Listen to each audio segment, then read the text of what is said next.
What's going on? This is your man Jamell with Men of Renown, coming at you on this day 4 of the leadership characteristics that we learn from the characters we read about in our Bible every day, man. And listen, real quick before I jump into day 4, I just want to thank everyone that's been watching the videos.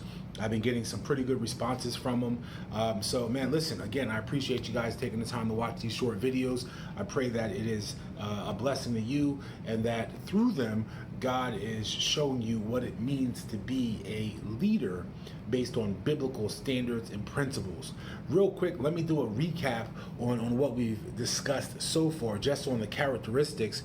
In Noah, we learned that leaders do what's right, even when they're alone. From Abraham, we learned that leaders embrace the unknown. From Joseph, we learned that leaders endure in spite of the circumstances. And today we're going to take a look at one of my favorite biblical characters, a man that I truly believe walked in Adamic power on the earth in such a way that Abraham never did. And this was Moses, man. Moses was a great leader of the people. In Moses, for those that don't know, we start seeing him in the book of Exodus on through the next couple books in the Pentateuch or the Old Testament. Moses, man, God had to be very, very convincing in order to get Moses to take action in Exodus chapter 3.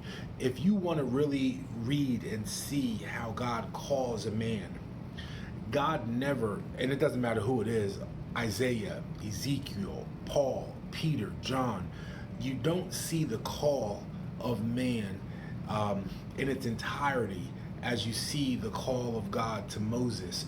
God really had to be convincing to Moses. Moses at first gave God excuse after excuse after excuse as to why he wasn't the right man for the job. God was calling him to be a leader of the people. But Moses kept saying he didn't know how to talk, or he wasn't the right man for the job, or he couldn't do this, or he couldn't do that. And it really made me think of us when we know that God is calling us to do a certain thing, that God is calling us to move in a position of leadership within the body of Christ. But instead of moving in faith, we somehow come up with all these different excuses as to why we're not the right person for the job. We're not educated enough. We're not ordained. We're not a pastor. We're not any of these different things. But God has said, I've called you.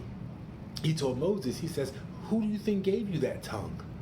I'll put my words on your tongue and you'll speak them as I've given them to you, right? And God's saying the same thing to us today as he's calling us to be leaders within the body of Christ. He's saying, listen, don't tell me what you think. Don't tell me what you feel your shortcomings are.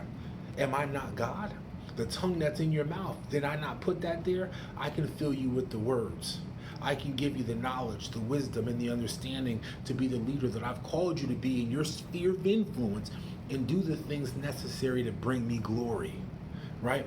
Now, when Moses finally does answer the call, and he does answer the call, right? He approaches Pharaoh and he boldly passes on this iconic message that we still talk about today in the year 2020. And Moses said to Pharaoh, let my people go.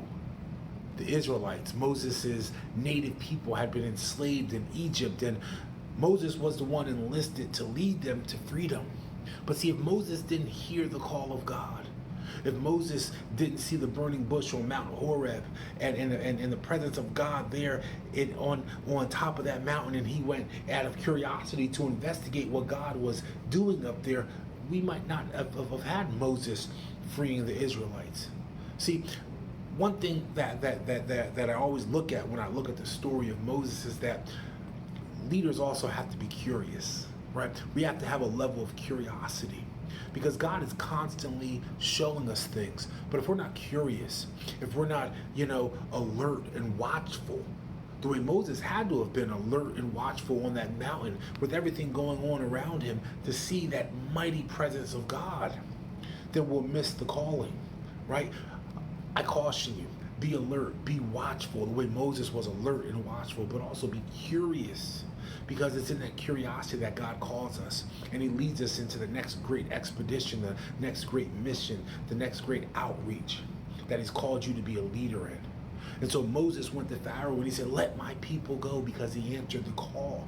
And as we read through the book of Exodus, we see the mighty works that God did through Moses, because Moses stepped up and moved past his excuses and began to move in faith, and not his own ability, but in the ability of God to do the things that he said he was going to do through Moses. That's incredible. When you can move in faith past your own shortcomings, past whatever you think of yourself, but because God said go, you went. And in faith, God did exactly what he said he was going to do through you. Moses went to Pharaoh and he led his people to freedom. And when the time came, Moses was willing to step up and lead. And that's what God is looking for in the body of Christ today. He's looking for people that would be willing to step up and lead. People that would be willing to step up and do what thus saith the Lord. Somebody asked me, a while ago, well, why is Jesus taking so much time to come back? If he's coming back, why has it been so long? Because he said he's coming quickly. Why isn't he coming back? And the answer is so simple. Because God is so patient. He's waiting for men and women to step up and to lead. He's waiting for men and women to step up and to lead and to take back. Are you willing to be that person that will step up and lead and move past your excuses and past your fears the way Moses had to, and do exceptional, great things in the name of God? Here's a lesson we learned from Moses. Leaders stick up for their people. Leaders stick up for their people. Moses was the greatest at sticking up for his people. There's so many stories that we see God at certain points wanted to turn his back on the children of Israel. He was tired of their complaining. He was tired of their grumbling. He was tired of them going back and forth between him and Egypt. And there was points where God said, you know what? I'll destroy him. And Moses stuck up for the people. There were times where God said, you know what? I'll show you where to go, but I'm not going to go with you because I can't be around these people. And Moses said, no. We can't go unless you go with us. Moses stuck up for the people. That's what true leaders do. Moses got past his fear, he got past his excuses, and he became the leader of the people that God called him to be. And God's asking you to do the same thing today. Listen, y'all be blessed, man. I hope that you learned something from day four. Moses, leaders stick up for their people. This is your man Jamell. Y'all be blessed.